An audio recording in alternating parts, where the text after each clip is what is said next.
Tenemos unos amigos, Raquel y yo, algunos de vosotros los conocéis también, que hace unos años adoptaron 2 hijos. Así que estos amigos dicen que desde que sus niños eran muy pequeñitos, les dijeron que eran adoptados. Y esto a algunas personas de la familia y de amigos no les pareció correcto. Y decían a nuestros amigos, teníais que haber esperado a que fueran mayores para decirles esa noticia. Pero nuestros amigos consideraron que era mejor esta opción porque querían que desde pequeñitos sus hijos supieran 2 cosas muy importantes. En primer lugar, que la condición de hijo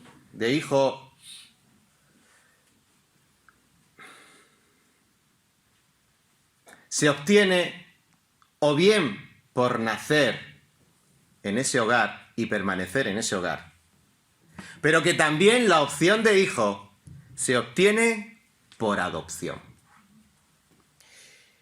Y en segundo lugar, no solo querían estos amigos que sus hijos supieran que eran una familia de verdad, aunque fueran adoptados, sino que en segundo lugar querían explicarles los orígenes a sus hijos, de manera que pudieran valorar lo mucho que les amaban sus padres, que habían tenido que esperar un largo proceso de unos 9 años aproximadamente por cada uno de ellos.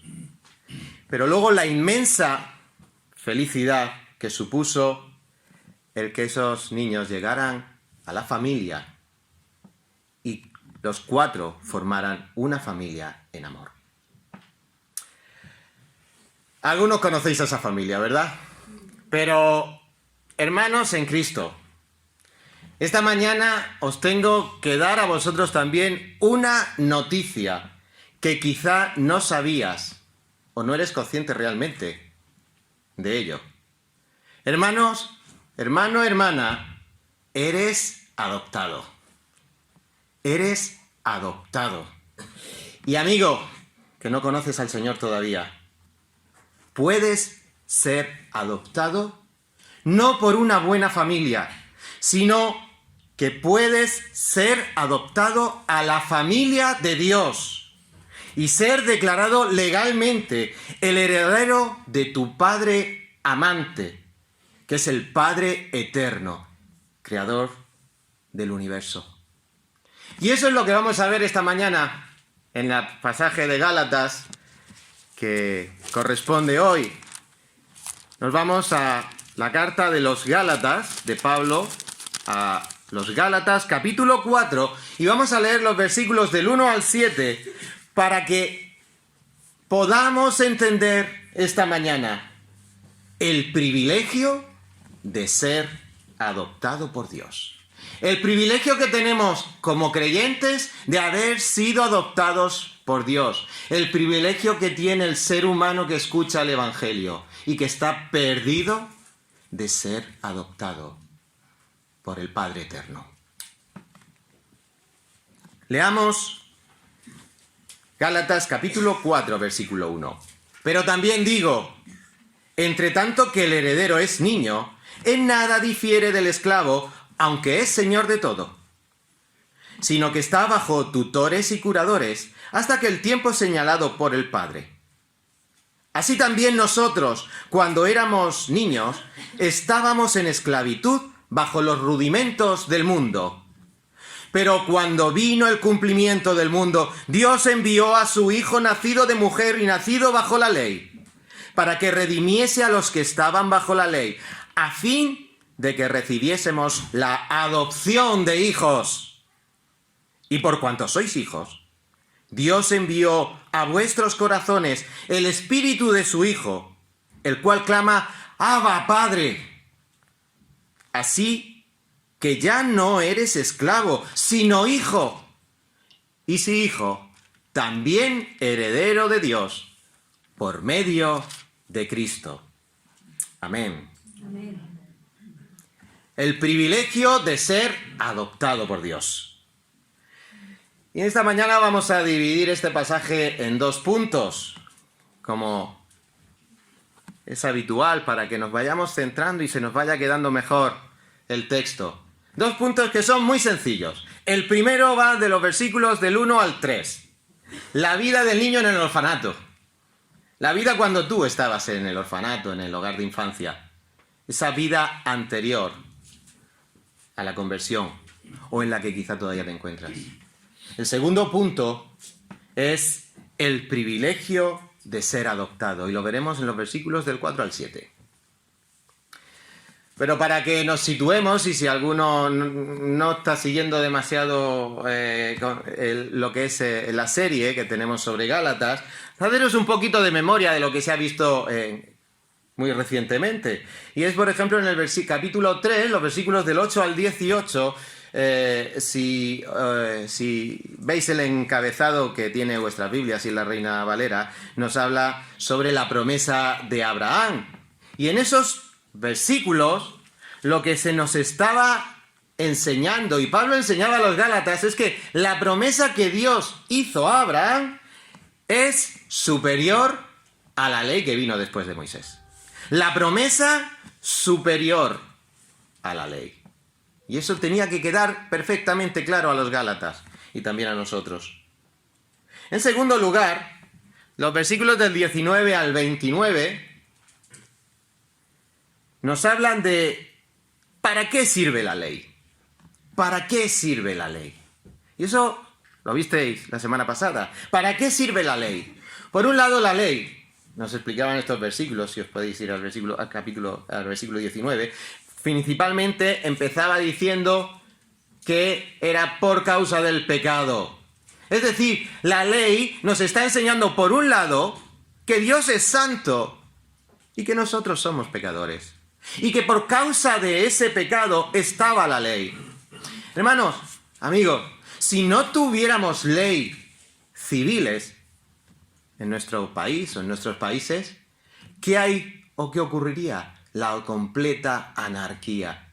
De manera que, por un lado, esa ley lo que estaba sujetando al pueblo, de que sin ley se desenfrenaran. Otra cosa que enseñaba el motivo de la ley era para enseñarnos nuestra imposibilidad de cumplirla al 100%. Y eso la Biblia es clara. No podemos cumplir al 100% la ley. Imaginaros la ley como un globo. ¿Qué hacemos cuando queremos tomar un globo en la mano? Cuidado, que el globo se pincha. Aunque sea con el alfiler más chiquitito. Nosotros tenemos alfileres en las manos con respecto a la ley. Toquemos por donde toquemos, nuestro pecado va a hacer que la perfecta santidad de Dios se manche con nuestro pecado. Y esa perfecta santidad no se va a manchar. Nosotros nos manchamos y Él en juicio por haber tocado. Lo único que merecemos es la condenación. Y eso es lo que nos enseñaba la ley. Es imposible que tú cumplas al 100% la ley. Por eso la promesa. También nos enseñaban estos versículos que nos mostraban la necesidad de la fe. Los versículos 22 y 23 los podéis leer en casa y dar un repaso a estas cosas luego. La necesidad de la fe. Porque sin fe es imposible agradar a Dios. Y los versículos 24 y 25 también enseñaban otra cosa. La ley es temporal. ¿Hasta cuándo era la ley? Hasta que viniera la simiente, hasta que se manifestara el Señor Jesucristo. Así que la ley no solo nos refrenaba del pecado, no solo nos mostraba la santa moral de Dios, no solo nos enseña la imposibilidad de cumplirla, ¿recordad alfileres en los dedos? No solo nos muestra la necesidad de la fe, no solo nos muestra que es temporal, sino que la ley, en los versículos 26 y 29, y esto era algo que tenían que entender los Gálatas muy bien, confirmaba que la promesa dada a Abraham se cumple mediante la fe en Cristo. La promesa se cumple mediante la fe en Cristo, que es el único que cumplió la ley al 100%, porque sus manos eran santas y no como las nuestras, con alfileres. Y lo que tenía que enseñar era que no solo los gálatas gentiles, los gentiles y los judíos eran salvos por la fe en Cristo. Esa era la promesa cumplida. Así que, viendo de dónde viene la lección de hoy, esto es algo que Pablo quiere transmitir a los gálatas, y Dios a través del Espíritu Santo y los escritos de Pablo quiere transmitirnos hoy a nosotros.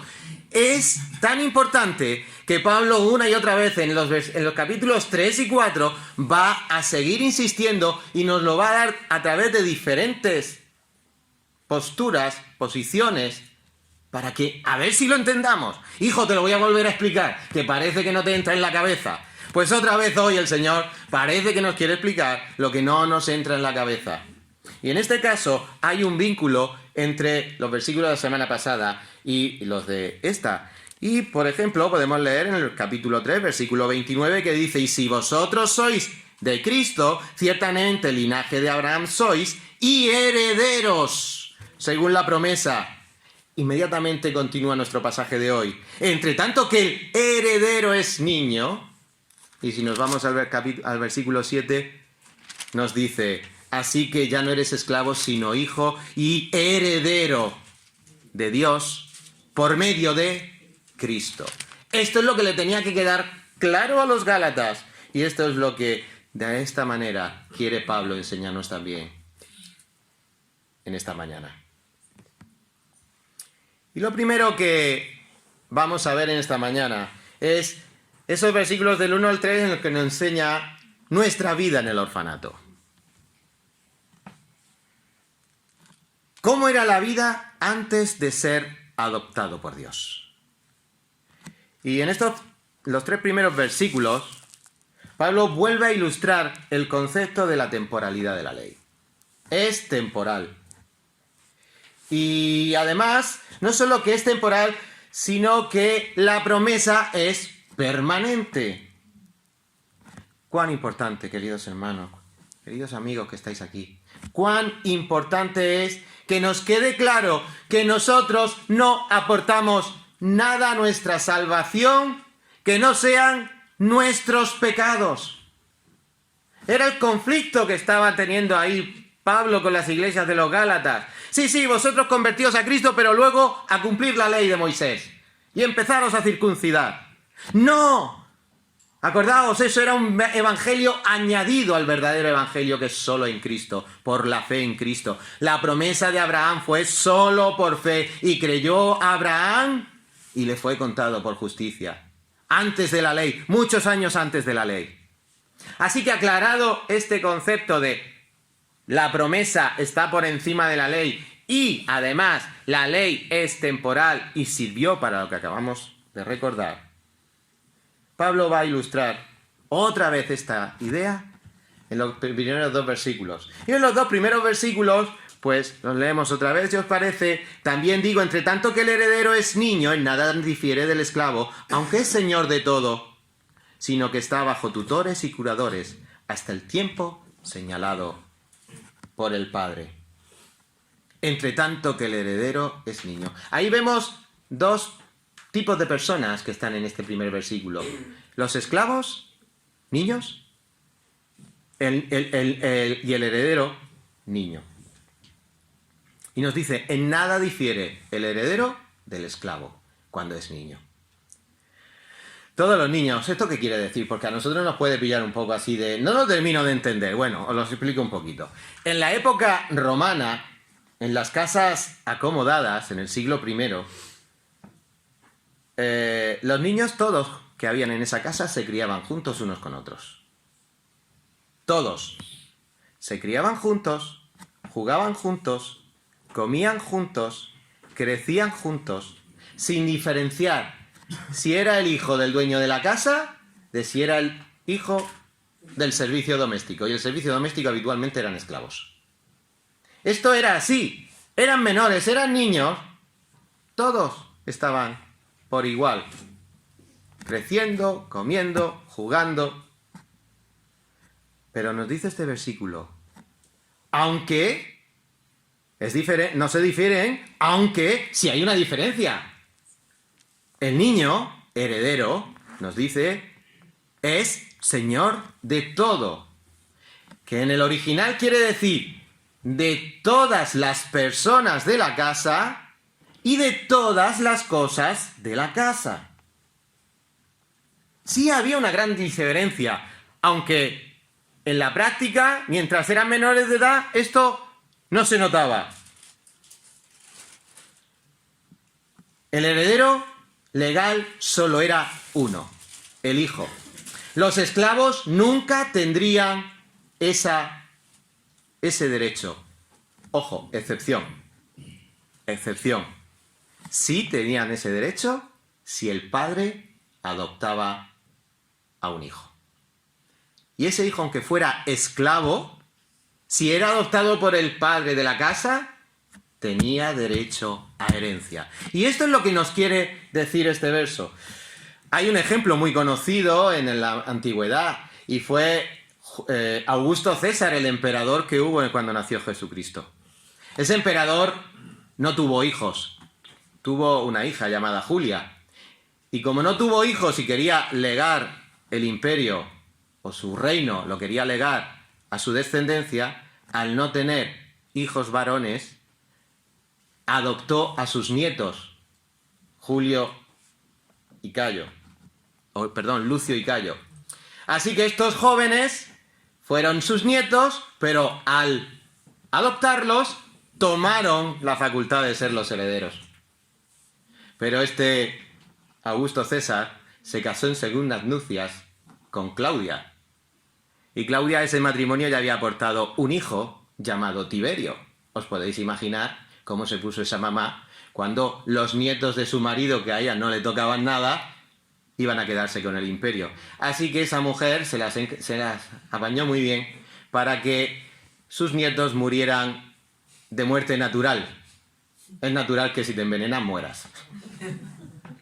Y consiguió que su hijo fuera adoptado por Augusto. Así que cuando vemos el tiempo en el que Cristo fue crucificado, el emperador era Tiberio, el hijo adoptivo. Así que, como veis, la adopción hacía hijos legales en aquel momento. Pero, ¿qué más nos dice? Según vemos en la Biblia, es que el derecho a pertenecer a la familia de Dios solo le pertenece exclusivamente al Padre. El derecho es del Padre a adoptar. No son los hijos los que dicen, que yo quiero heredar, que yo quiero ser hijo de Dios. Cuando no eres hijo, no eres hijo. Yo quiero ser hijo. Vamos a ver unos pocos textos en la Biblia que nos hablan a quién le pertenece el derecho de adoptar, de que nosotros podamos entrar a la familia de Dios. Acompañadme a Deuteronomio. Deuteronomio capítulo 7. Deuteronomio capítulo 7, versículo 6. Porque tú eres pueblo santo para Jehová tu Dios. Jehová tu Dios te ha escogido para serle pueblo especial, más que todos los pueblos que están sobre la tierra. No por ser vosotros más que todos los pueblos os ha querido Jehová y os ha escogido, pues vosotros seréis más insignificantes que todos los pueblos, sino por cuanto Jehová os amó y quiso guardar el juramento que juró a vuestros padres.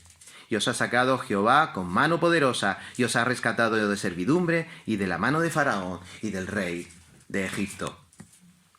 Si nos vamos a Efesios capítulo 1, versículo 3. Efesios capítulo 1, versículo 3. En el Nuevo Testamento también notamos esta autoridad exclusiva de Dios. para que entremos en su familia. Bendito sea el Padre, el Dios y Padre de nuestro Señor Jesucristo, que nos bendijo con toda bendición espiritual en los lugares celestiales, según nos escogió en Él antes de la fundación del mundo, para que fuésemos santos y sin mancha delante de Él. En amor, habiéndonos predestinado para ser adoptados hijos suyos, por medio de Jesucristo, según el puro afecto de su voluntad. Y a lo largo de toda la Biblia vemos dos parámetros que siempre se van a cumplir. Por un lado, es Dios el que está por su voluntad amándote. Él por su voluntad es el que ama. Y Él por su voluntad es el que hoy, a través de su palabra, te está hablando al corazón. El llamado de Dios es así. Y cuando Él dice, quiero adoptarte, es que Él quiere.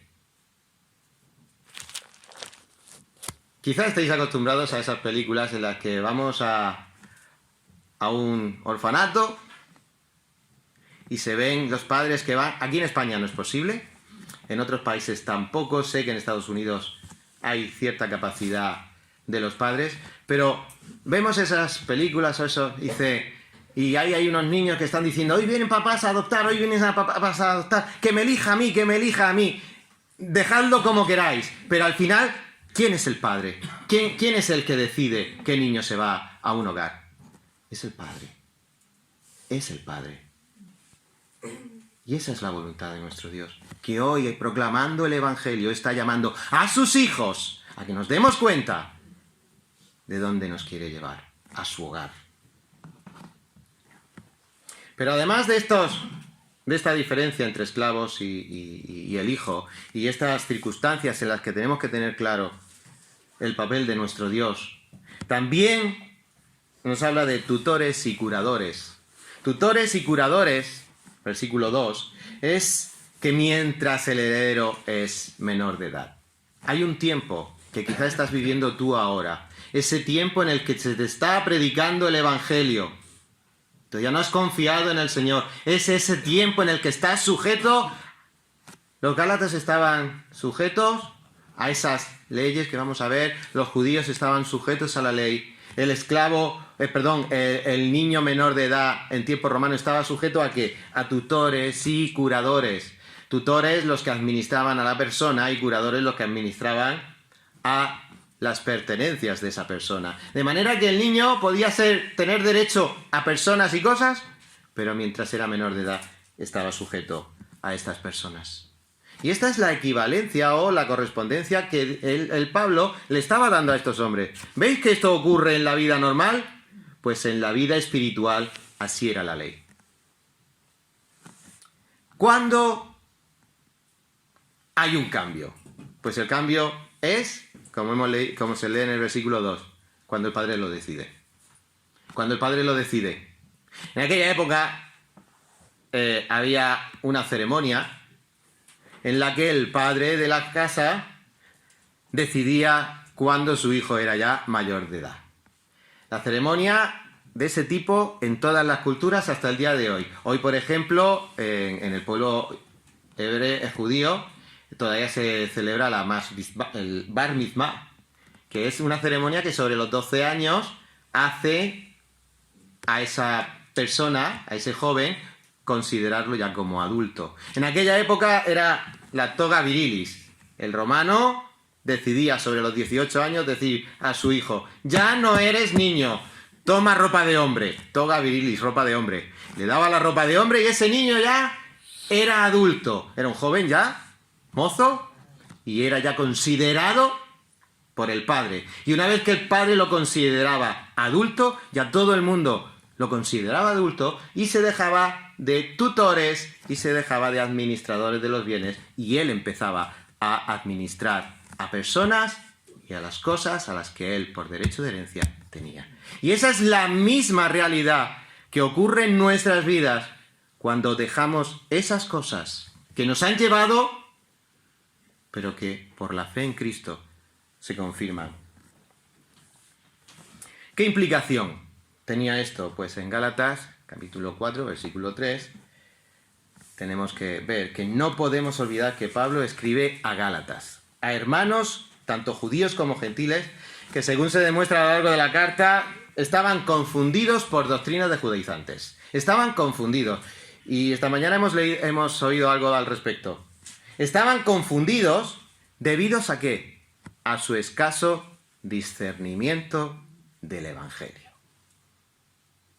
Hermanos, si estamos confundidos porque tenemos un conocimiento escaso del Evangelio, nos van a liar. Van a entrar doctrinas. O simplemente van a salir las doctrinas y no nos vamos a dar cuenta y vamos a vivir sin doctrina. Vamos a vivir como a lo que a nosotros nos parece bien. Incluso viviendo una vida cristiana de buena voluntad, pero nos estamos olvidando que estamos desobedeciendo a Dios. Porque Dios no quiere tu buena voluntad, Dios quiere tu obediencia. Dios quiere mi obediencia. Y esa obediencia se obtiene por el conocimiento de su palabra. Por eso dice, así también nosotros estábamos en esclavitud, bajo los rudimentos del mundo. Y aquí la palabra rudimento, del versículo 3, se refiere por el contexto a esas cosas religiosas que tenían los judíos que querían imponer a los gálatas. Eso lo leemos, por ejemplo, en 3.13. Capítulo 3, versículo 13. Cristo nos redimió de la maldición de la ley. Ahí se refiere, ese sería el rudimento para los judíos, hecho por nosotros maldición. Versículo 23. Pero antes que viniese la fe, estábamos confinados bajo la ley. Para el pueblo judío, esa ley era el rudimento, el principio. Ya hemos visto para lo que servía. Pero también para los gálatas también tenían sus rudimentos.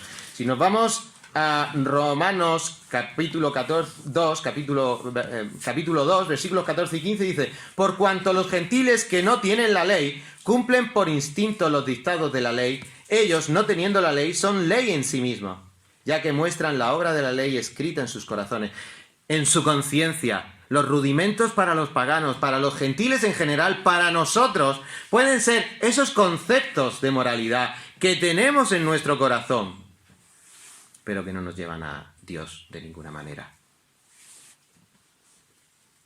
En Colosenses capítulo 2, versículos 8 dice: mirad que nadie os engañe por medio de filosofías y huecas sutilezas, según las tradiciones de los hombres, conforme a los rudimentos, literalmente, principios elementales del mundo, y no según Cristo. Un poquito más abajo, en el versículo 20, sigue diciendo: pues si habéis muerto con Cristo en cuanto a los rudimentos del mundo, ¿por qué como si vivieseis en el mundo os sometéis a preceptos tales como no manejes, ni gustes, ni toques? Estos eran los rudimentos que estaban en aquel tiempo en el pueblo pagano, en las religiones paganas. Filosofía, huecas sutilezas, prácticas. ¿A qué os suena a la vida religiosa y a la vida filosófica y de pensamientos que hoy también están flotando en el ambiente? Es lo mismo. No, esos 2000 años, es lo mismo. El ser humano es así. Cambio filosofía por palabra de Dios. Cambio tradiciones y religiosidad por la fe en Cristo. Es lo mismo. Por tanto, esa era la situación de los gálatas que tenían que abandonar. Esa es la situación en la que te puedes ver quizá, pensando que a través de tu religiosidad o a través de tus pensamientos, pero que distan tanto de la palabra de Dios, te piensas que vas a algún sitio. Y sí, claro que vas a algún sitio. Directo a la condenación eterna. Hermanos, de ahí salimos nosotros. Hay quien dice: no, el Evangelio no es para los creyentes. Hermanos, seamos conscientes de dónde nos ha sacado el Señor. Que antes éramos esclavos, pero ahora somos hijos. Somos libres y tenemos el testimonio y la esperanza de la vida eterna por Cristo y a través de Cristo y en Cristo. Así era la vida en el orfanato. Pero, ¿qué ocurrió? Pues pasamos a la segunda parte de nuestro texto, los versículos del 4 al 7. Pero cuando vino el cumplimiento del tiempo, Dios envió a su Hijo nacido de mujer y nacido bajo la ley, para que redimiese a los que estaban bajo la ley, a fin de que recibiésemos la adopción de hijos. Y por cuanto sois hijos, Dios envió a vuestros corazones el espíritu de su Hijo que clama, Abba, Padre. Así que ya no eres esclavo, sino hijo. Y si hijo, también heredero de Dios por medio de Cristo. El proceso de adopción. Si tenéis dudas, preguntad después. Pero el proceso de adopción bíblico, en el cual Dios te adopta, comienza cuando Dios lo tuvo a bien, con el cumplimiento del tiempo. Mirad, el cumplimiento del tiempo aquí es, cuando lo estudias en panorámica, dices, desde luego, ni antes ni después, fuese el tiempo perfecto. En aquel tiempo, el Imperio Romano estaba en paz. En aquel tiempo, el Imperio Romano había desarrollado una red de carreteras enorme. Un poquito de ese tiempo, la cultura griega había dotado al Imperio Romano y a todo el mundo occidental conocido de una lengua común a todos, el griego. De manera que tenían facilidad de moverse. Tenían un mismo idioma en el que entenderse y había una paz que podías hacer muchas cosas moviéndote con libertad por muchos lugares. Y venido el cumplimiento del tiempo, fijaos qué tiempo, si se parece a Internet, ¿verdad? Comunicación rápida, facilidad, un idioma conocido para todos, y además estaban esas sinagogas y esa religión judía, que pese a que ellos habían sido infieles, transformándose en una pura religión, habían sido muy fieles en guardar fiel la palabra de Dios, que se guardaba en esas sinagogas y se seguía transmitiendo en esas sinagogas. Y esas sinagogas, como vemos en el libro de los Hechos y antes en los Evangelios, fueron el punto donde Jesucristo empezaba a predicar el Evangelio y luego más tarde Pablo y los demás evangelistas. Eran ahí cuando llegaban a una ciudad y esas sinagogas estaban por todo el imperio.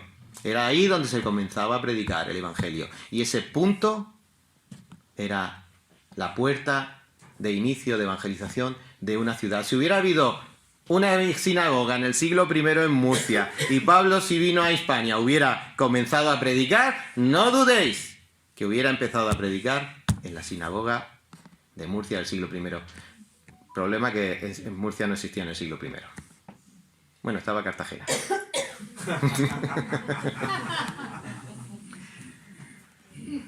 Queridos hermanos, cuando vino el tiempo. Cuando vino el tiempo lo estableció Dios y fue el tiempo idóneo. ¿Para qué? Para que enviara a su Hijo.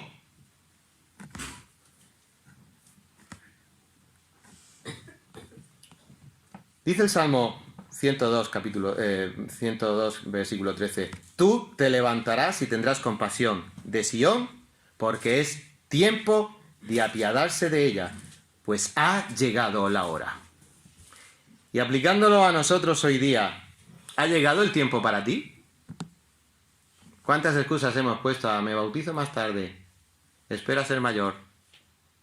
Cuando pase un poco, cuando disfrute un poco, cuando pase. El tiempo no lo pones tú. Otra vez, lo mismo que Dios es el que dice, tú vas a ser adoptado. Es Él mismo que dice, el tiempo lo pongo yo. Tú no decidas tu tiempo.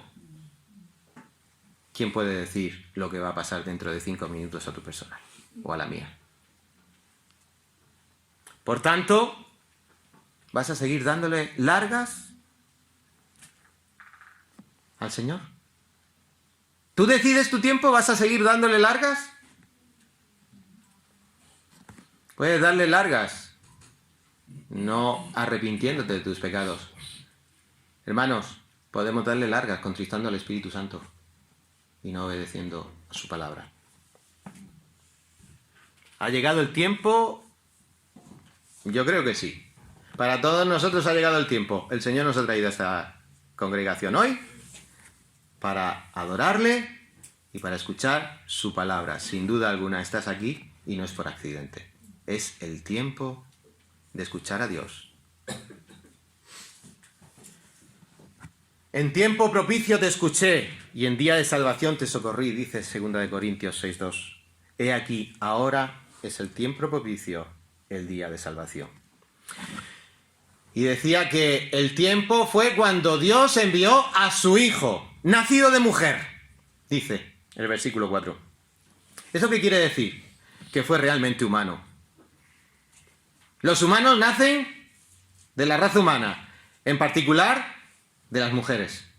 Jesús nació de una mujer. Al que tenga dudas, no, eso es un mito. Jesús fue un personaje histórico real. Esta semana estaba leyendo con Nael acerca de este asunto y le decía, mira lo que dice la Escritura. Nació de una mujer, nació de su madre, la Virgen María, pero además fue un hombre que se cansaba cuando caminaba mucho, que cuando no comía tenía hambre, que cuando estaba sumamente cansado se quedaba durmiendo aunque fuera en medio de una tormenta, en medio del mar. Un hombre con sentimientos que lloró delante de la tumba de su amigo, Lázaro. Un hombre de carne y hueso, como tú y como yo. Nacido de mujer. Nacido de mujer. Y esto que nos quede claro, Jesús es un personaje real, histórico, Dios hecho hombre, para que tú y yo lo pudiéramos ver. En aquella época lo vieron, lo tocaron, lo palparon. Nosotros hoy, a través de la Escritura, lo podemos seguir conociendo. Y dice además que no solo nacido de mujer, sino bajo la ley. ¿Y qué quería decir esto? Yo le decía a Nael esta semana, sí, un hombre de carne y hueso. Pero ¿cuál era la diferencia entre él y tú? Entre él y yo. Me decía papá que él no tenía pecado. Nacido bajo la ley. Nacido bajo la ley. Para cumplir completamente la ley que nosotros con los alfileres de nuestros dedos no podíamos cumplir. Mateo 5:17 nos dice, no penséis que he venido para abolir la ley no se suprime y aquí estoy yo. Dice, no he venido para abolir la ley, o a los profetas, no he venido para abolir, sino para cumplir. Cuando nos vamos a Hebreos 4:15, dice, porque no tenemos un sumo sacerdote que no pueda compadecerse de nosotros. Claro que se puede compadecer de nosotros, de nuestras afanes, de nuestras necesidades. Claro que se compadece. Porque dice Hebreos 4:15, no tenemos un sumo sacerdote que no pueda compadecerse de nuestras flaquezas, sino uno que ha sido tentado en todo, y ahí está la diferencia, pero sin pecado. Así que este fue el cumplimiento del tiempo, enviar a su Hijo. Y su Hijo está en la palabra de Dios y está a través del Espíritu Santo esta mañana hablando por su palabra. Porque el propósito además fue doble. Dice el versículo 5, para que redimiese a los que estaban bajo la ley. Bajo la ley. Y ya hemos visto que la ley no solo incluía la ley de los judíos, sino también las costumbres paganas. Eso, los rudimentos. Todos estamos bajo esos rudimentos que no nos llevan a Dios. Pero para redimirnos de esos rudimentos es que Él vino. Génesis 12:3 tenemos la promesa de Dios a Abraham. En ti serán benditas todas las naciones de la tierra. Por eso en Gálatas 3:28, y lo leemos si os parece, están representadas ahí todas las naciones de la tierra, cumpliéndose perfectamente en la promesa. Gálatas 3:28, y este es el verdadero sentido de este versículo. Ya no hay judío ni griego, no hay esclavo ni libre, no hay varón ni mujer, porque todos vosotros sois uno en Cristo Jesús. Para que redimiese a los que estaban bajo el imperio de la ley, y ahí estás tú incluido. ¿Para qué? Y el centro de nuestra lectura. Para que recibiésemos la adopción. Sí, eres adoptado, si crees en Cristo. Eres adoptado. Y qué maravillosa noticia, ser adoptado, porque te ha adoptado Dios a través de Cristo para entrar en su familia. No en cualquier familia. Me vale cualquier religión. No. La familia de Dios es una y la dirige Él.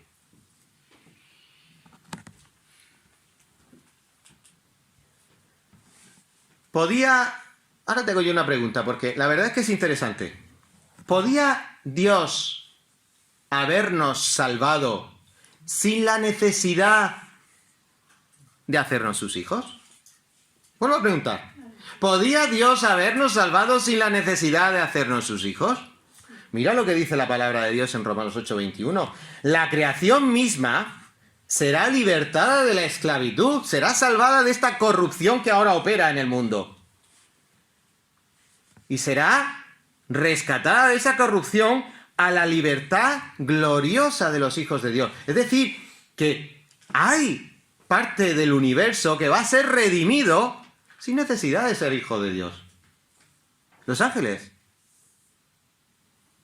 ¿Os imagináis un mundo? Bueno, sí hay algunas sectas que lo dicen, sí, seremos pobladores de la nueva tierra y del nuevo cielo. No, aquí no nos está diciendo que tú vas a ser parte de ese mundo maravilloso. Aquí está diciendo que tú vas a ser el hijo adoptado que te sea el heredero de ese mundo redimido.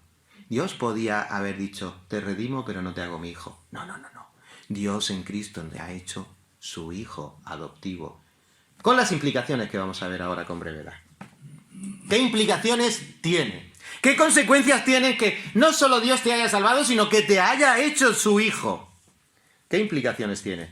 Pues ahí estamos en los versículos 6 y 7.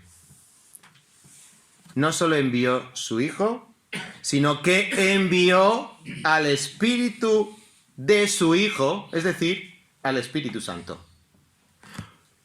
El proceso de adopción es complicado, pero cuando ya has concluido el proceso, tienes un certificado oficial que dice, ese es tu hijo, esa es tu hija. Nuestro certificado oficial es el libro de familia. Ahí están papá y mamá y los descendientes. Eso es oficial. Y eso nadie lo puede quitar. Ni siquiera los hijos se pueden borrar de ese libro de familia. Ni cuando te mueres te puedes borrar de ese libro de familia. Bueno, pone en el apartado, difunto. Pero está ahí. Y Dios envió al Espíritu de su Hijo. Esa es la certificación. Lo podemos leer en Efesios, capítulo 1, versículo 13, o en 4:30. El Espíritu es las arras, las garantías de que tú eres mi hijo. Pero no solo tenemos el certificado oficial, el libro de familia, sino que además Dios envió al Espíritu de su Hijo, al Espíritu Santo, a vuestros corazones. No solo nos ha salvado, sino que nos ha dado algo que un padre adoptivo nunca podrá darle a sus hijos, y es el ADN. Puedo darles todo el amor del mundo, todo lo mejor que tenga de mí. Desafortunadamente tantas veces le doy también lo peor de mí. Pero lo que nunca podría darles es mi ADN. Pero Dios nos ha dado al adoptarnos su ADN, enviando al Espíritu Santo a nuestros corazones. Romanos 8:9. Hermanos, grabémoslo en nuestros corazones. A cincel. A tatuaje, como tanto gusta hoy día en este mundo. Romanos 8:9. Mas vosotros no vivís según la carne. A ver si tengo, sí. Mas vosotros no vivís según la carne, sino según el Espíritu, si es que el Espíritu de Dios mora en vosotros. Y si alguno no tiene el Espíritu de Dios, el tal no es de él. ¿Tengo el Espíritu de Dios morando en mi corazón? Tengo a Dios. Tengo el ADN de Dios. Por su misericordia. Algo que ningún hombre, ninguna religión puede darte. Dios lo da. ¿No tienes el ADN? ¿Piensas que no tienes el Espíritu de Dios? Porque hay posibilidad. Hoy, porque Dios te está diciendo, quiero adoptarte. Quiero adoptarte. ¡Qué privilegio! y Dios te dará su ADN, pondrá su espíritu en tu corazón para ayudarte a vivir ya no como un esclavo, sino como libre, y ya no solo como libre, sino como hijo, con todos los derechos que ello supone. De manera que las consecuencias de esa adopción no solo es que tengo el certificado oficial, ha enviado a su Espíritu Santo las arras, no solo que tengo el ADN, está en mi corazón, sino que además ese Espíritu me hace clamar, ¡Abba, Padre! Y en Romanos 8, 14 al 16 esta misma idea se extiende un poco más, pero ¿qué quiere decir Abba, Padre? Abba es una palabra aramea que está también en el hebreo, y es una palabrita que es un balbuceo. De hecho, los bebés que hablaban sus padres hebreo, arameo, lo primero que decían era Abba, Abba, papá, papaíto. Yo recuerdo cuando estábamos Raquel y yo discutiendo, ¿ha dicho papá o mamá? Yo digo que fue papá, Raquel dice que fue mamá, lo primero que pronunció. Los niños en aquel tiempo lo que seguro primero pronunciaban era Abba. Pero esto era algo muy íntimo. Papaíto, cuando ya eran chiquititos, ¿cómo se dirigían a su padre? Papaíto.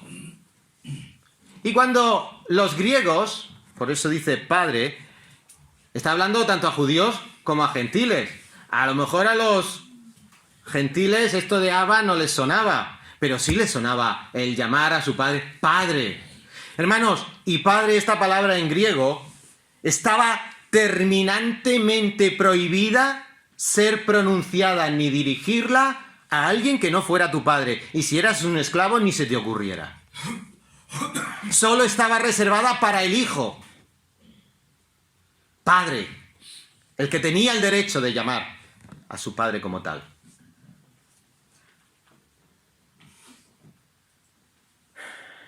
¿Cómo saber si tienes confianza hoy con el Dios eterno? Puedes llamarle Abba, Padre. Si lo puedes decir con toda seguridad, con toda confianza, es que el Espíritu de Dios que mora en ti clama por ti buscando al Padre. Si no, es la prueba del algodón. Es lo que también en Gálatas se verá en su momento. En Gálatas capítulo 5, versículos del 22 al 24, es los frutos del Espíritu. Es lo indicativo. ¿Cómo vivo? ¿Cómo vivo? ¿Con los frutos de la carne o con el fruto del Espíritu? Si vives dando fruto de carne, no tienes al Espíritu. Si vives anhelando y transformando y abandonando la carne, y cada día más, como también veíamos esta mañana, el Espíritu toma control de tu vida y anhelas y empiezas a mostrar el fruto del Espíritu, es que eres hijo de Dios. ¿A dónde quiero parar con todo esto? Que podemos tener la garantía, podemos tener la seguridad de ser salvos y de ser hijos adoptados. Podemos tener esa seguridad porque el Espíritu que mora en ti te la da. Para terminar, no solo tienes estas evidencias que te dan el Espíritu, hijo adoptado, sino que además, no solo eres hijo, es que tienes todas las implicaciones. Eres heredero. Habría para un día entero de hablar en qué consiste la herencia que me ha tocado. ¿En qué consiste la herencia que te ha tocado? Pero, por resumir, ¿cómo es la herencia a la que tenemos derecho? A través de Cristo. Leíamos que somos coherederos a través de Cristo, ¿verdad? La herencia es suya y nosotros, a través de Él, también tenemos derecho a esa herencia. Pues Mirad lo que dice Primera de Pedro, capítulo 4, versículo 13. Antes bien, en la medida que compartís los padecimientos de Cristo, regocijaos para que también en la revelación de su gloria os regocijéis con gran alegría. Hay veces que las herencias tienen sus cositas. La herencia de nuestro Padre Celestial, en parte, lleva sufrimiento. El ser fiel en este mundo infiel trae sufrimiento. Parte de la herencia. Parte de la herencia. Además a eso se suma el sufrimiento que tú te buscas. O el sufrimiento que Dios en su soberanía permite. Pero si vas a ser fiel, y es otro indicativo de que realmente eres hijo, vas a tener también los padecimientos de Cristo. O por predicar la palabra y por decir la verdad, a Pablo no se le estaba tirando por la tierra. Y hoy ocurre igual. Abre la palabra en medio de una discusión y trata de zanjar esa discusión con la palabra abierta según lo que dice la palabra. Legalista, la doctrina divide. Si es la palabra de Dios y es su voluntad, ¿cómo podemos tener tantos reparos? Puede traer sufrimiento, no importa. Pero no nos quedamos solo con el sufrimiento que es temporal y pasajero. Pedro nos dice que regocijaos también en la revelación de su gloria. Nuestra esperanza está en que esto pasa y vendrá la gloria con nuestro Señor Jesucristo. Y Apocalipsis 21:7 dice, al vencedor, el vencedor heredará estas cosas y yo seré su Dios y él será mi hijo. Y tú serás mi hijo. Si te he adoptado, eres mi hijo. Disfruta ahora de la herencia que ya tienes derecho. Y no te preocupes que esta herencia no se va a acabar y es eterna en Cristo Jesús. Catherine Bon. Catherine Bon era una señora que vivía en las calles como indigente desde el fallecimiento de su madre, en 2016. Ella vivió situaciones extremas de esa vida en la calle y pasó todo tipo de adversidades hasta acabar muriendo por problemas respiratorios a los 49 años de edad en la calle, en la miseria, como una pobre indigente. Lo que Catherine no supo, que desde que murió su madre habían estado buscando a la heredera, porque tenía derecho a una herencia de $884.000. Una herencia que no pudo disfrutar porque no sabía que era heredera.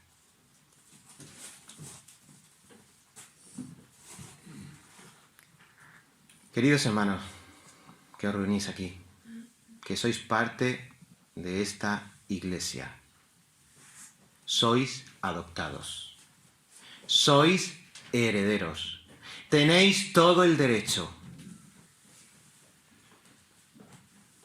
Que el Señor os ayude para tomar esos derechos que conllevan la responsabilidad de administrar personas y bienes para la gloria de Dios. Y si lo hacéis, podéis estar seguros que estamos haciendo la voluntad de Dios. Y si no conocemos la voluntad de Dios, como les pasaba a los Gálatas, empapémonos de la palabra de Dios. Y los sábados a las 6 de la tarde y estudio bíblico. Es cierto, nos sonreímos, pero es que, ¿cómo vais a crecer? ¿Cómo vais a crecer si no es por la palabra de Dios? Y querido amigo que estás en esta mañana escuchando, de los suertudos que son aquí los que han sido adoptados por Dios. Dios te está pidiendo en esta mañana que abras tu entendimiento, abras tu corazón, escucha la palabra de Dios, porque Él quiere adoptarte, quiere que pases a esa familia. Solo hay una condición. Vaya, siempre hay una condición. Sí, la que estamos viendo aquí en Gálatas. Por fe. Confía en que es solo Jesucristo el que ha pagado y ha cumplido perfectamente la ley para que tus pecados no te condenen en el santo juicio de Dios, sino que en Cristo tengas salvación y vida eterna. Que en esta mañana la palabra del Señor en nuestros corazones cumpla el propósito para lo que Él la envía, y todo sea para la gloria de Dios en la persona de nuestro Señor Jesucristo. Amén. Oramos. Gracias, Señor, por estos momentos que nos has permitido estar en tu presencia. Te pedimos que, sí, tu santa palabra obre con poder en los corazones de todos los presentes, de todos los oyentes. Señor, para que podamos los creyentes estar gozosos, pletóricos de haber sido adoptados, cuando éramos como los esclavos, sujetos al pecado, sujetos a tradiciones, sujetos a pensamientos que nos llevaban de cabeza al infierno. Pero tú, Padre, tuviste misericordia. Y sí, tú, Padre, en el momento oportuno,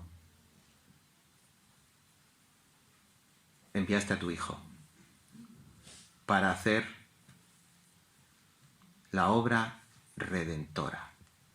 Y tras la redención, ser adoptados. A ti sea la gloria, Señor. No lo merecía, pero tú lo has hecho así porque así te agradó. Y lo respetamos, Señor, y lo aceptamos. Y en esta mañana, Señor, que tu mano poderosa, que tu palabra no sea cortada de ningún corazón, y que podamos, Señor, ahora y en la eternidad, seguir dándote la gloria, porque todos los aquí presentes han sido adoptados por el Padre amante. Señor, abre el corazón de nuestros amigos, Señor, que se arrodillen ante ti, que confiesen sus pecados y que confíen plenamente en la obra de nuestro Señor Jesucristo. Que tu Santo Espíritu así los convenza. Y esto te pedimos en el nombre de Jesús. Amén.